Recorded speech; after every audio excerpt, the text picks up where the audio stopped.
अस्सलाम वालेकुम, hello and welcome to our special transmission for HBL PSL season 11। और HBL में रावलपिंडी की मुसलसल तीसरी शिकस्त, इस्लामाबाद ने 7 विकेटों से कल कामयाबी हासिल की। और कल के मैच में जो हीरो रहे youngster Sameer Minhas, what a brilliant performance, what an incredible victory for Islamabad United. और सनसनीखेज मुकाबलों का सिलसिला जारी है। आज जो मैच खेला जाएगा वो होगा मुल्तान सुल्तान और कोयटा ग्लैडिएटर्स के दरमियान।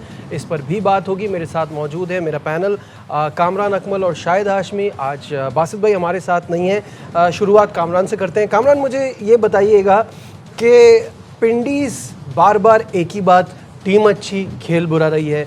रिजवान से ना वैसी कप्तानी हो रही है, ना वो वैसी बैटिंग कर पा रहे हैं शुरू में आकर, जिसके लिए वो मशहूर है। और कप्तानी भी अगर आप देखें, जो पिछली उनकी टीम थी, कितना सक्सेसफुल रहा उनका वो पीरियड उस टीम के साथ। अब क्या प्रॉब्लम आ रही है पिंडीज़ में इस वक्त? मुझे लग रहा है कि जो टीम बनी हुई है ना, जो पहला मैच हारे हैं ना पेशावर ज़ल्मी से, जो 214-15 रन चेज करवाए हैं, वो मुझे लग रहा है अभी जेन से निकल नहीं पा रहा पिंडीज़ की टीम में। और जैसी टीम हम कह रहे हैं, बड़ी बैलेंस, बड़ी बॉलिंग में देख लें, बैटिंग में देख लें, सैम बिलिंग, डैरन मिचेल जैसे प्लेयर है। फिर कल जिसने 44 रन बनाया फॉरेस्टर, वो उसने देखे कितनी अच्छी बैटिंग की है। फिर यासर ने, लेकिन वो जीत, मुझे लग रहा है वो उस मैच ने इतना बैकफुट पे ले गए, वो जीत नहीं पा रहे, अपना कॉम्बिनेशन सही नहीं कर पा रहे। फिर रिजवान परफॉर्मर, बहुत बड़ा परफॉर्मर है पीएसएल का, इंटरनेशनल भी। फिर उसके रन्स नहीं आ रहे। फिर कैप्टनसी, फिर बॉलिंग में आमिर ऑफ कलर नज़र आ रहा है। उसने हमेशा बड़ा अच्छा डिलीवर किया पीएसएल में। उसकी तरफ से नए बॉल के साथ आउट नहीं आ रहे। जिस दिन वो आउट करना शुरू कर दिया, नसीम शाह अनफॉर्चुनेटली अनफिट हो गया, उसके 2 मैच अच्छे नहीं गए। तो ये सारी चीज़ें उनकी टीम के साथ चल रही हैं, लेकिन जैसी टीम है वैसी परफॉर्मेंस नहीं आ रही। आमिर का रिदम में आना, आउट करना बड़ा ज़रूरी है। फिर रिजवान को थोड़ा सेक्रीफाइस करना पड़ेगा।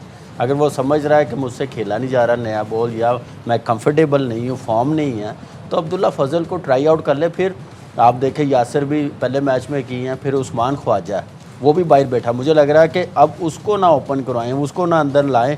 फिर अब्दुल्ला फजल वही नंबर 6-7 पे रहेगा। तो ये थोड़ा सा उनको बेहतर अपनी प्लेइंग 11 बनानी पड़ेगी।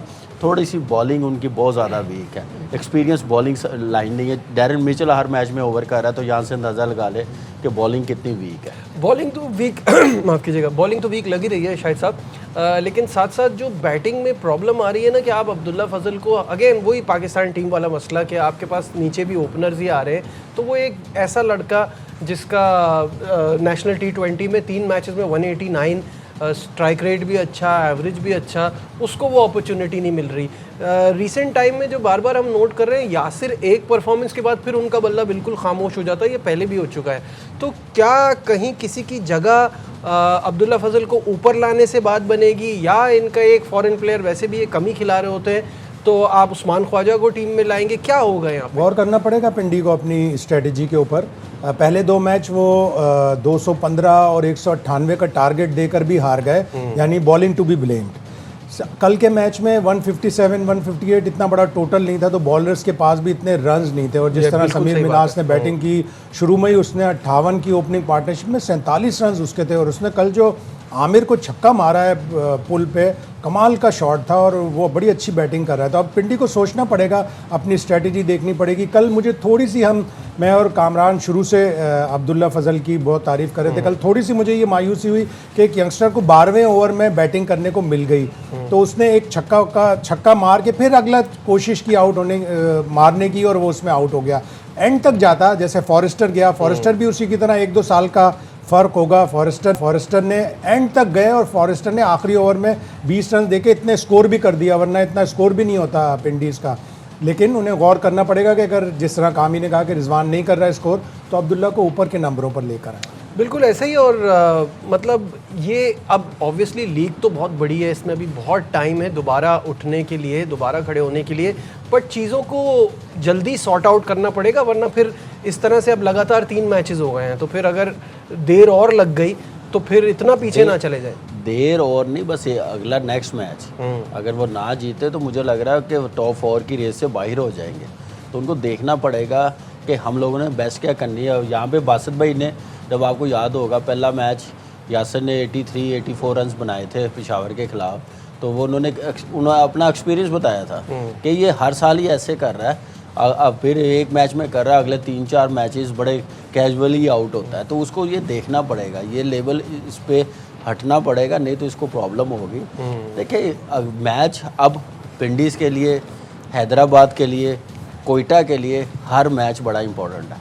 अब गुंजाइश नहीं है। देखिए 2-2, 3-3 मैचेस हो गए हैं, अभी भी ये वो क्लिक नहीं करेंगे, परफॉर्मेंस अच्छी नहीं देंगे तो उनके लिए बड़ा मुश्किल हो जाएगा। सफ़र टॉप 4 का मुझे नहीं लगता फिर उनके लिए कंटिन्यू रहेगा। तो वो बस फिर वो प्राइड के लिए खेलेंगे, 2-3 मैचेस जीत जाएँ, उसी में वो खुश होते हैं तो फिर ठीक है। अगर उन्होंने बड़ी टीम बनना है, टॉप 4 में जाना है, उसके लिए आपको अलग टाइप की क्रिकेट खेलनी पड़ेगी। जैसे टॉप की टीमें खेल रही है, कराची खेल रही है, मुल्तान खेल रही है, पेशावर ज़ल्मी खेल रही है, इस्लामाबाद कैसे खेल रही है। इस्लामाबाद का आप देखें अंडर 19 बच्चा हाईएस्ट स्कोरर बन गया। बिल्कुल, इस पे क्या अनप्लेएबल, मैं कहता हूँ कि मज़ा आ रहा है उसको देखने का, जैसे वो बैटिंग कर रहा है, जैसे हमारे सीजन बॉलरों को वो खेल रहा है और उसका स्ट्राइक रेट देखें। समीर मिनाज पे हम आएंगे।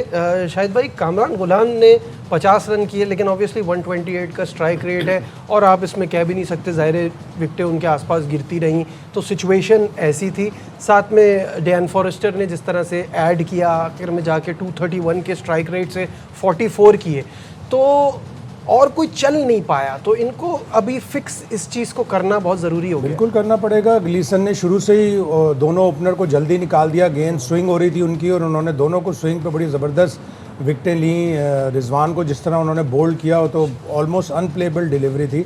लेकिन कल उनके जो दो मेन स्कोरर थे, मिचेल और बिलिंग्स, वो दोनों भी नहीं चले। एक ने 19, एक ने 7 रन बनाए, वो भी उनको हर्ट कर गई। उसीलिए फिर कामरान गुलाम को थोड़ा सा स्टे करना पड़ा। स्लो तो था 128 ज़ाहिर स्ट्राइक रेट, लेकिन वो वक्त की उस वक्त ज़रूरत थी कि उसको बिल्ड करना था इनिंग्स, और फिर फॉरेस्टर ने एंड में जाके थोड़ी सी कर दी। लेकिन इतना टोटल नहीं था, इस पिच पर इतना टोटल नहीं था। कम से कम 180 190 होते तो थोड़ी सी फाइट होती। अब देखिए अब्दुल्ला फजल को आप कैसे ऊपर लेके आएंगे, या रिजवान या यासिर को नीचे आना पड़ेगा या यासिर को ड्रॉप करना पड़ेगा, क्योंकि कामरान गुलाम ने तो अपनी जगह पक्की कर ली है। उसने 3 में से 2 मैचेस में बड़ी ज़बरदस्त बैटिंग की है, तो अब उसका नंबर तो नहीं ना चेंज होगा। उसका करेंगे तो मज़ीद पैनिक होंगे। इसका मतलब है कि इनको बिल्कुल आइडिया नहीं हो रहा है। इतनी बड़ी मैनेजमेंट डगआउट में बैठी हुई, उनको समझ नहीं आ रही, तो इसका मतलब ये है कि पैनिक बटन दबा हुआ है। तो इसलिए इनको कुछ सोचना पड़ेगा। डैरन मिचेल, सैम बिलिंग जैसे प्लेयर्स इनके पास हो। देखिए शायद भाई ने सही बात की है, बॉलिंग की वजह से ही मैच आ रहे हैं। हम जो आइडेंटिफाई करें, 215 रन चेज करवा दिए, 198 रन चेज करवा दिए, तो बॉलिंग अच्छी नहीं हो रही, जिसकी वजह से बॉलिंग में इनको कुछ ऐसे बॉलर्स खिलाने पड़ेंगे जो सीज़न हो। नए के साथ जा रहे हैं, अब कल जैसे खिलाया किसी को, मुझे समझ नहीं आई कि आप ऐसे बड़े मैचेस में कैसे आप खिला सकते हैं। सही है। तीनों मैचों में उन्होंने पहले बैटिंग की। अब ये देखना है कि चेस करेंगे तो शायद चेस बेहतर हो जाए, बॉलिंग पहले कर लें। वो तीनों मैचों में उन्होंने पहले बैटिंग करके हारे हैं। Kamran, how good was Imad Wasim? 1 wicket है, 4 ओवर में 15 रन दिए हैं, और क्रूशल रहता है उनका अच्छा करना, अच्छा चलना। बिल्कुल ऐसे ही है। देखिए एक्सपीरियंस उसके पास है, कप्तान भी रहा कराची किंग का, चैंपियन भी करवाया हुआ है। कॉन्फिडेंस उसको, नया बॉल करवा ले, नया बॉल करता है, मिडल में बॉलिंग करवा ले, मिडल में अच्छी बॉलिंग करता है, तो अपने एक्सपीरियंस से वो बॉलिंग कर रहा है। तो यही देखिए बिल्कुल ही अलग नज़र आ रहा होता है। उसके साथ नया बॉल जो रिचर्ड ग्लिसन ने की है, वो देखिए क्या। फ़हीम अशरफ ने बहुत अच्छी, फ़हीम अशरफ ने पहले मैच में 4 ओवर किए हैं, लास्ट ओवर भी किया, आप देखें 19वां ओवर भी किया है। तो वो ग्लिसन ने जो स्विंग बॉलिंग की है, आप देखें रिजवान को बिल्कुल समझ नहीं आ रही थी। वो एक स्विंग कभी आउट स्विंग करा, कभी इन स्विंग, फिर उसने जो यॉर्कर किया जैसे बॉल किया, तो इमाद वसीम का फ़र्क नज़र आ रहा है। शदाब नहीं पूरे ओवर्स करता तो इमाद वसीम कर लेता है, इमाद नहीं करता तो शदाब करता है। अच्छा कॉम्बिनेशन बना हुआ है।